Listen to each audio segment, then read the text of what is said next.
السلام علیکم ورحمۃ اللہ وبرکاتہ۔ نحمدہ و نصلی علی رسولہ الکریم، اما بعد، فاعوذ باللہ من الشیطان الرجیم، بسم اللہ الرحمن الرحیم۔ رب اشرح لی صدری ویسر لی امری واحلل عقدۃ من لسانی یفقہوا قولی۔ امثال القرآن، ہم ایگزامپلز دیکھ رہے ہیں قرآن مجید میں سے۔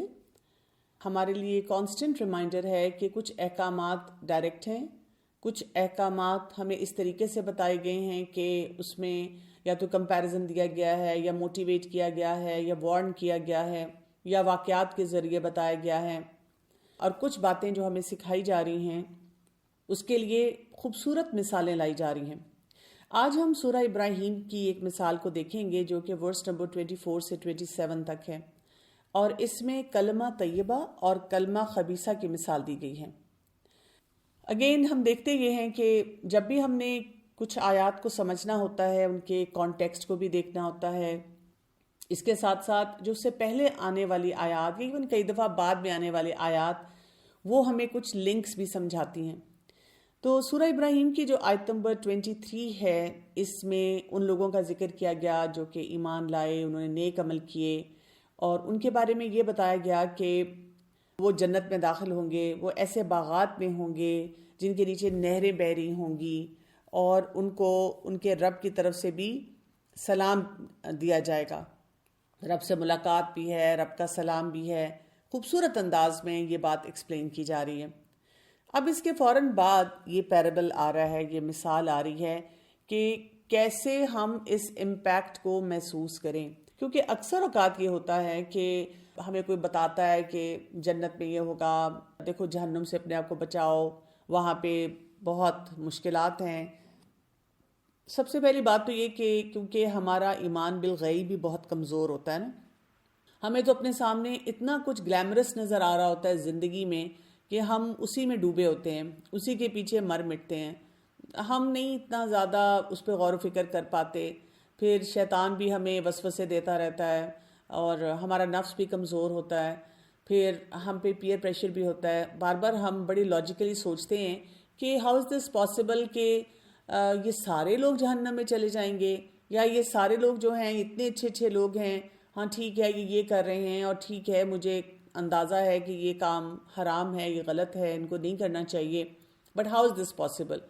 اور ہم یہ سوچ کر ان کے پیچھے لگے رہتے ہیں۔ یا کئی دفعہ جنت کے راستے پہ چلنے کے لیے جو عمل صالح ہے یہ کرنا ہمیں سمجھ نہیں آ رہی ہوتی، اسپیشلی جب ہم پریکٹیکلی دیکھتے ہیں کہ ارد گرد کیا کچھ ہو رہا ہے۔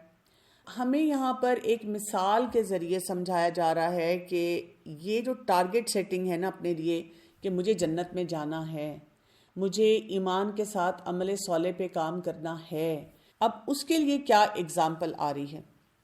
اس پوری اگزامپل کو ہم دیکھتے ہیں۔ اس کو ہم دو پارٹس میں ایز سچ سپلٹ کرتے ہیں، یعنی اپوزٹ دو اگزامپلز دی گئی ہیں، ہمیں دونوں رخ دکھائے گئے ہیں، دونوں باتیں سمجھائی گئی ہیں۔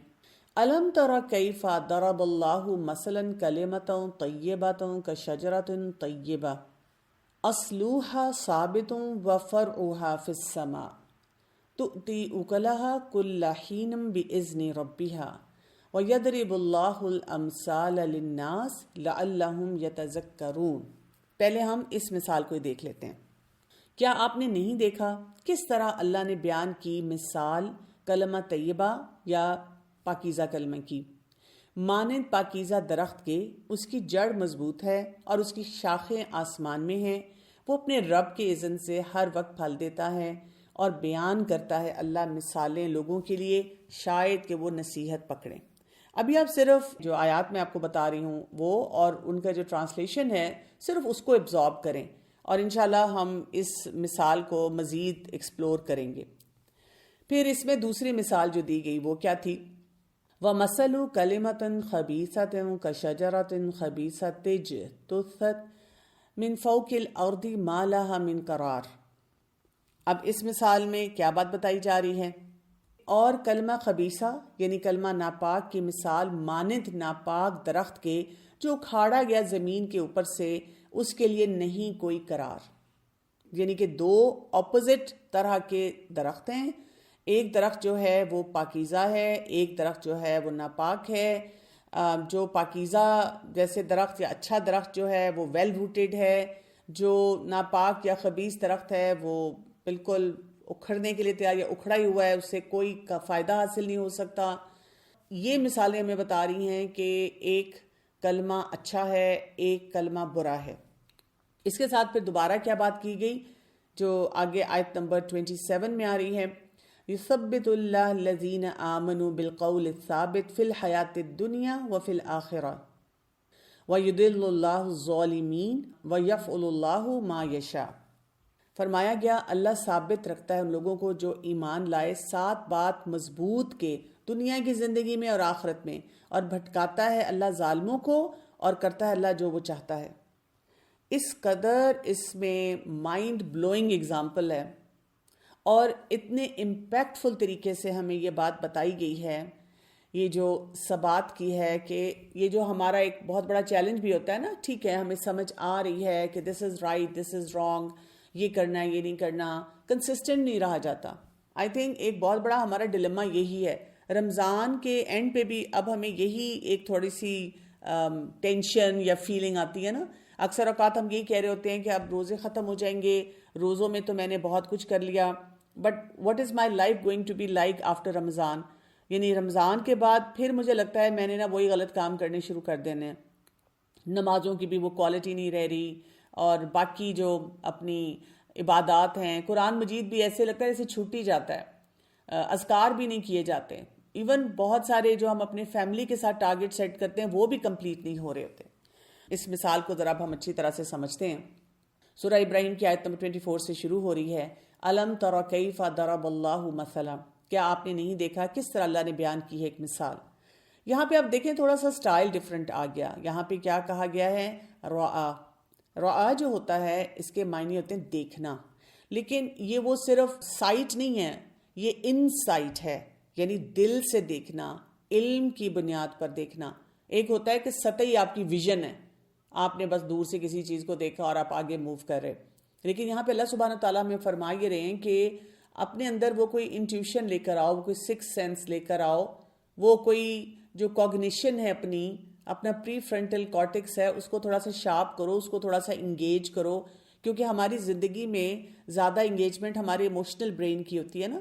جذباتی ہیں ہم ہر وقت، اور جذباتیت سے ہی ہر معاملے کو دیکھتے ہیں.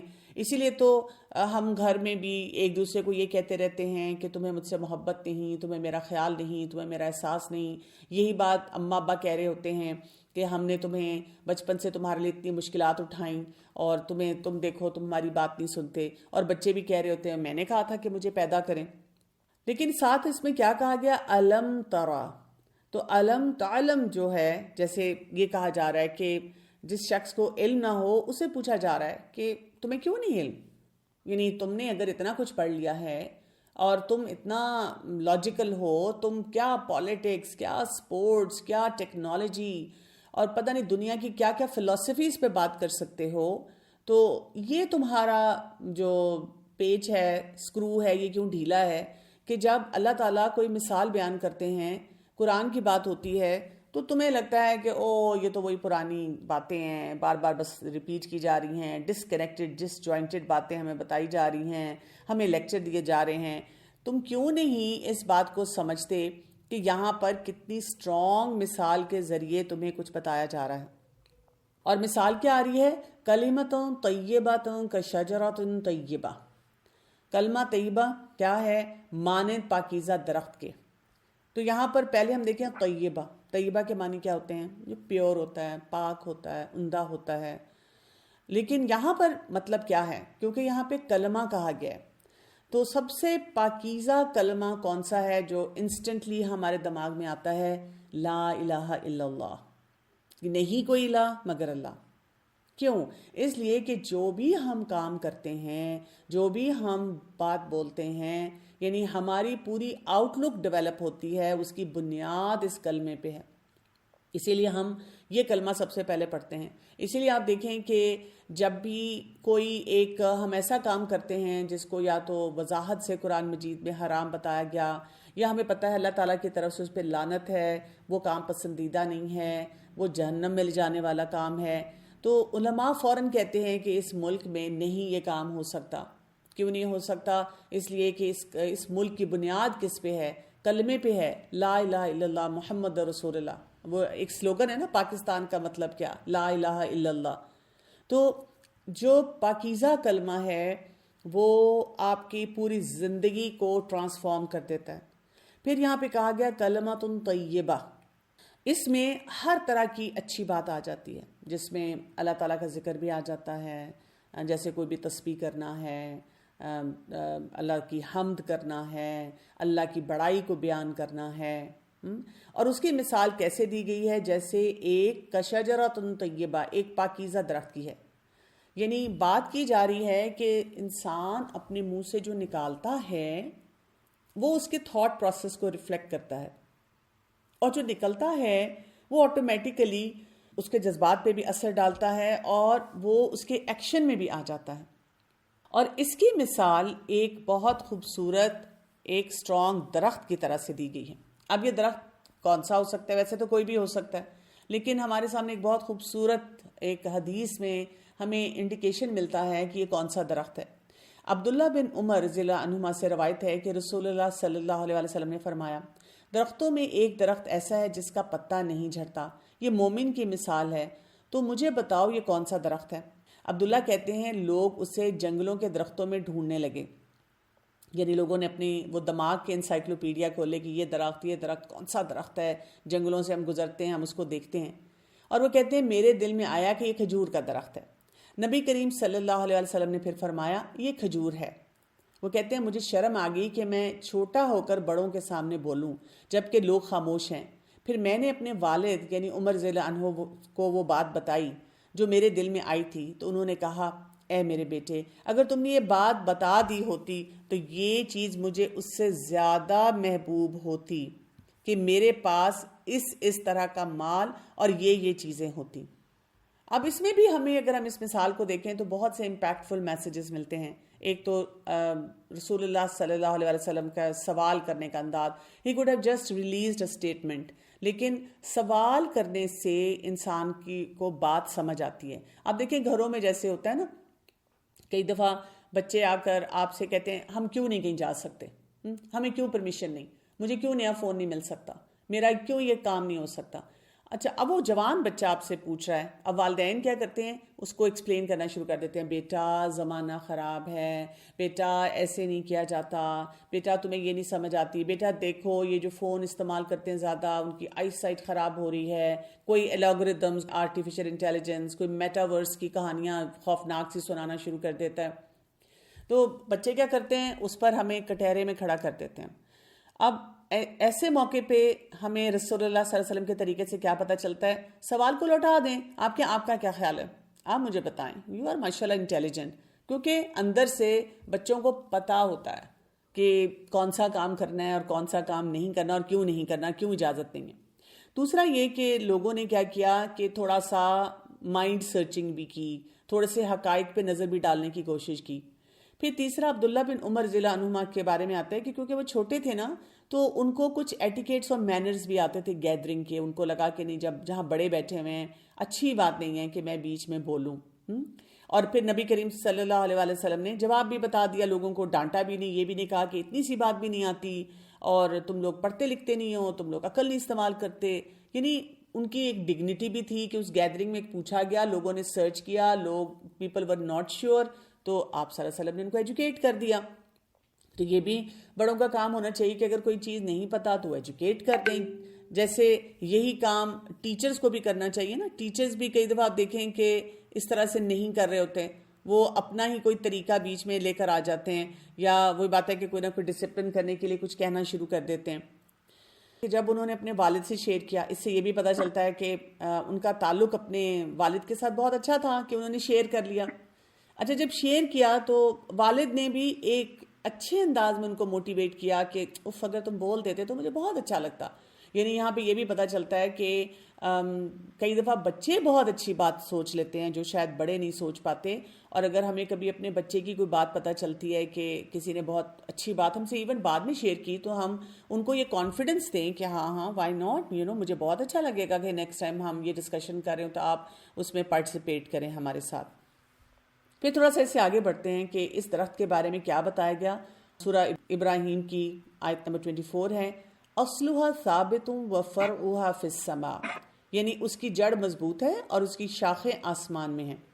اصلها ثابت، اس کی مثال کیسی ہے؟ اس کو اگر ہم دیکھتے ہیں، یہ ایک مضبوط بنیاد جو ہے اس کی طرف اشارہ کرتا ہے.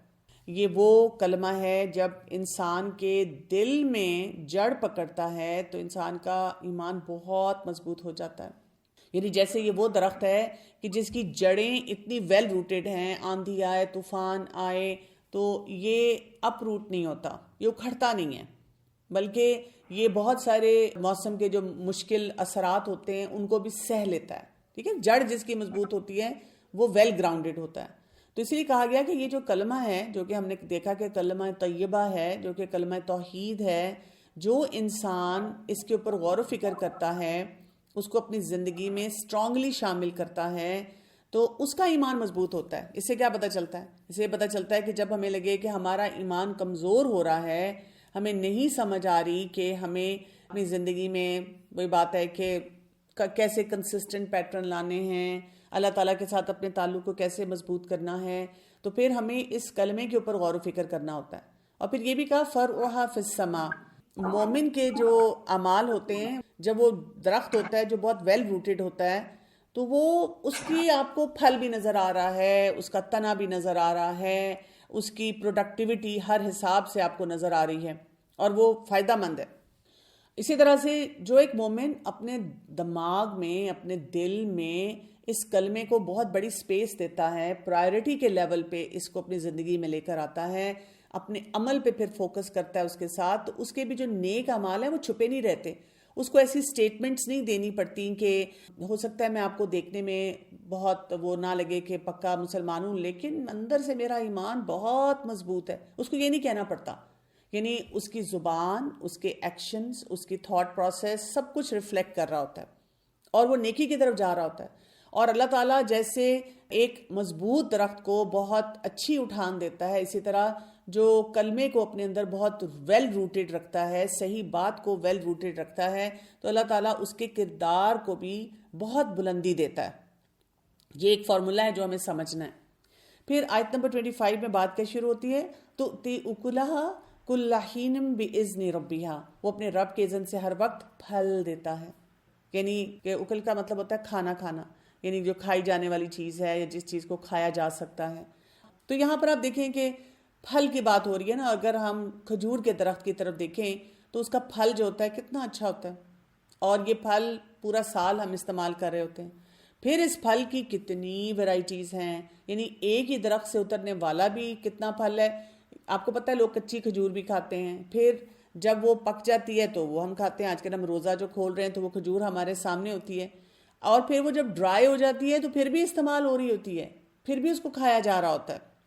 اور جیسے اجوا کھجور ہے تو اس کی گٹھلی کو بھی لوگ جو ہے پیس کر مختلف بیماریوں کے لیے استعمال کرتے ہیں. اور پھر کھجوروں میں بھی کس طرح کی ورائٹی ہیں. ہم یہ نہیں کہہ سکتے کہ یہ والی ورائٹی کڑوی ہے اور یہ جو ہے یہ صرف میٹھی ہے. یعنی کہ جو بھی اس کی ورائٹیز ہیں وہ سب میں مٹھاس ہے، سب میں اتنا ہی فائدہ ہے، اتنی پروڈکٹیوٹی ہے. تو یہاں مراد پھر وہی ہے کہ جو ایک بلیور ہوتا ہے، ایک مومن ہوتا ہے، جب وہ عمل صالح کرتا ہے، نیک عمل کرتا ہے، تو وہ جہاں پر بھی ہو، دن ہو، رات ہو، صبح ہو، شام ہو، کوئی بھی حالات ہو، تو اس کی زبان سے اچھی ہی بات نکلتی ہے اور اس سے خیر کی توقع کی جا سکتی ہے. جیسے آپ دیکھیں نا، سڑک پہ آپ جا رہے ہیں، کسی کے ساتھ گاڑی لگ گئی، دھکا لگ گیا، معافی مانگ لیتا ہے، آئی ایم سوری کہہ دیتا ہے. ٹھیک ہے، کسی کو پش کر دیا غلطی سے تو اپولوجائز کر لیتا ہے. کہیں پہ کسی کی کوئی چیز گری ہوئی ملتی ہے، پیسے گرے ہوئے ملتے ہیں، موبائل گرا ہوا ملتا ہے، تو وہ لوٹا دیتا ہے، وہ اس کو سنبھال کے رکھتا ہے. کتنی ہمارے پاس سوشل میڈیا میں ایسی سٹوریز آتی ہیں نا، ہم کتنے حیران ہوتے ہیں اس وقت، ہمیں یقین نہیں آتا، کیونکہ ہمارے ارد گرد زیادہ مثالیں وہ آئیں گی جو اگلی ہم پڑھیں گے. کلمہ خبیثہ کی کہ لوگوں کو ہم نے ان کے کردار کو بھی بالکل سیبوٹاج کرنا ہے، کوئی چیز مل گئی تو چپ کر کے اٹھا لینی ہے، ہم نے لیگ پولنگز کرنی ہے. ہم زیادہ برے کردار دیکھتے ہیں، اسی لیے جب ہمیں کوئی اس طرح کا اچھا کردار نظر آتا ہے جیسے یہ ایک کھجور کا درخت ہے، تو ہمیں یقین نہیں آ رہا ہوتا کہ اچھا ایسا بھی ہو سکتا ہے. یہاں سے اب دیکھیں یہ جو پاک کلمہ ہے اور اس کا جو امپیکٹ ہے اس کے بارے میں ہم کیا کچھ سمجھ سکتے ہیں۔ رسول اللہ صلی اللہ علیہ وسلم نے فرمایا مرنے کے بعد انسان کے اعمال کا سلسلہ منقطع ہو جاتا ہے سوائے 3 چیزوں کے جن کا ثواب میت کو پہنچتا رہتا ہے: صدقہ جاریہ، لوگوں کو فائدہ دینے والا علم، اور نیک اولاد جو میت کے لیے دعائیں کرتی رہتی ہے۔ یہ بہت ہی امپورٹنٹ بات ہے جو ہم نے اس ریفرنس سے یاد رکھنی ہے۔ جیسے میں نے آپ کو کہا نا کہ وہ کھجور کو اگر آپ دیکھیں، اس کا پھل جو دیکھیں جو کہ پاکیزہ ہوتا ہے تو وہ ہر حال میں فائدہ دیتا ہے، ہر حال میں اس کا کوئی نہ کوئی اچھا اثر جاتا ہے۔ اسی طرح انسان جو کہ نیک اعمال کرتا ہے، اب پہلے تو وہ دنیا میں خود نیک اعمال کر رہا ہے نا، اس نے اپنی دل کے اندر اس کلمے کو بہت سٹرونگلی رائج کیا، اپنے اندر رکھا ہے بسا کے۔ پہلے تو اپنی زندگی میں اس نے بہت اچھے کام سارے کیے۔ اب موت کے بعد کیا ہوا؟ وہ سلسلہ تو کٹ گیا، ڈسکنیکٹ آ گیا، ہمیں نہیں پتا کہ وہ کدھر ہے، کیا کر رہا ہے۔ جو ہمیں حدیث سے پتا ہے وہ پتا ہے، لیکن جسے کہتے ہیں نا کہ اسپیسیفک ٹو دیٹ پرسن، ہمیں نہیں پتا کہ اس کے ساتھ کیا ہو رہا ہے۔ لیکن اب ہم ڈیسپریٹ ہو جاتے ہیں کہ اب ہم اپنے اس پیارے کے لیے کیا کر سکتے ہیں۔ تو 3 کام ہمیں یہاں بتائے جا رہے ہیں جو ہم اس کو پہنچا سکتے ہیں۔ ایک تو یہ کہ اپنی زندگی میں کوئی صدقہ جاریہ کے کام کر گیا، اس نے کچھ نہ کچھ ایسا کام کیا، مثلاً کہیں پہ کوئی اسٹوڈنٹ تھا، اس کی ایجوکیشن کا بندوبست کیا، یا اس نے کوئی لائبریری میں کوئی بک رکھ دی جو اچھی ہیلپ فل تھی، فائدہ مند تھی، یا ایون کسی کو گفٹ میں کوئی بک دے دی۔ اکثر لوگ آپ دیکھیں کہ کتنا وہ ضائع ہی کر رہے ہوتے ہیں نا، وہاں پہ پیسے ضائع کرتے ہیں، فلاورز لے رہے ہیں اور اس طرح کی چیزیں جو ہیں وہ ساری لا کے رکھ رہے ہیں۔ لیکن اگر وہ اتنے ہی پیسے جو انہوں نے بکے پہ لگانے ہیں، یا کوئی کیک کھلانا ہے جو کہ کریمی ہے، جو کہ صدقہ جاریہ بھی نہیں ہے، اگر ہم کوئی ایسی کتاب کسی کو دے دیتے ہیں، ایسا کوئی کنٹینٹ کسی کے ساتھ شیئر کر لیتے ہیں، تو یہ ان کے لیے صدقہ جاریہ بن جاتا ہے۔